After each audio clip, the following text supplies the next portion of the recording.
एक आध्यात्मिक व्यक्ति को, एक ध्यानी व्यक्ति को किसी भी बाहरी नीति नियम की, किसी बाहरी अनुशासन की कोई आवश्यकता नहीं होती। एक ध्यानी अपने अंदर के प्रकाश से चलता है, उसके भीतर से एक अपना आंतरिक अनुशासन पैदा होता है।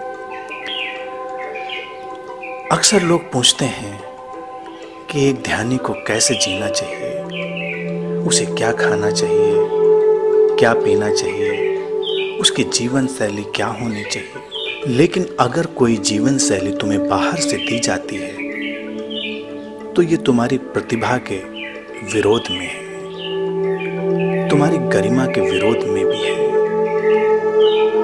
तुम ध्यानी होते ही तब हो, तुम अध्यात्म के जगत में चलते ही तब हो जब तुम्हें इतनी समझ आ जाती है और तुम्हारे भीतर इतनी सजगता हो जाती है कि तुम अपने जीवन की छोटी छोटी बातें तय कर सको, तुम अपने जीवन के चुनाव कर सको, तुम अपने निर्णय ले सको, तुम अपनी सजगता से देख सको कि तुम्हें कब क्या करना है और तुम अपनी एक सृजनात्मक जीवन शैली, होश से भरी हुई सृजनात्मक जीवन शैली निर्मित कर सको।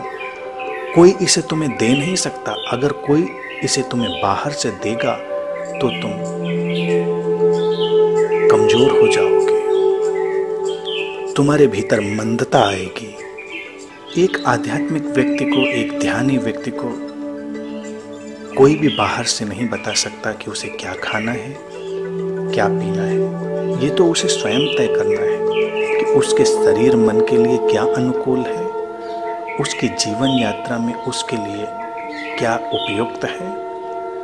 और अगर वो प्रेमपूर्ण है, वो होशपूर्ण है, तो जल्दी ही वो अपने लिए सब कुछ तय कर लेगा।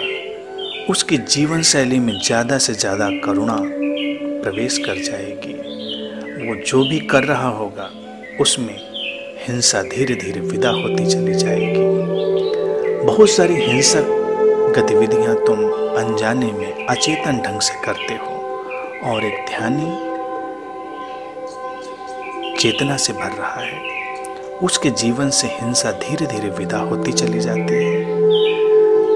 जो जीवन शैली उसके भीतर से उभरती है वो गहरी संवेदनशीलता से भरी होती है, गहरी करुणा से भरी होती है और यही एक ध्यानपूर्ण जीवन शैली है। बाहर से आरोपित कोई भी व्यवस्था, कोई भी अनुशासन, कोई भी जीवन शैली सूक्ष्म रूप से हिंसा करने लगती है।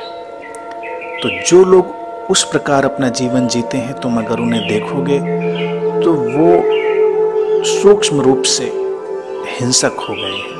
वो अहिंसा का पालन भी अगर कर रहे हैं तो अहिंसा के पालन करने में भी हिंसा प्रवेश कर जाती है बड़े सूक्ष्म रूप से। इसलिए एक ध्यानी के लिए कोई बाहर से सुझाव नहीं दिया जा सकता। उसको अपना सामान्य जीवन अपने विवेक से, अपनी सजगता से ही जीना है और यही उसकी गरिमा के अनुकूल है।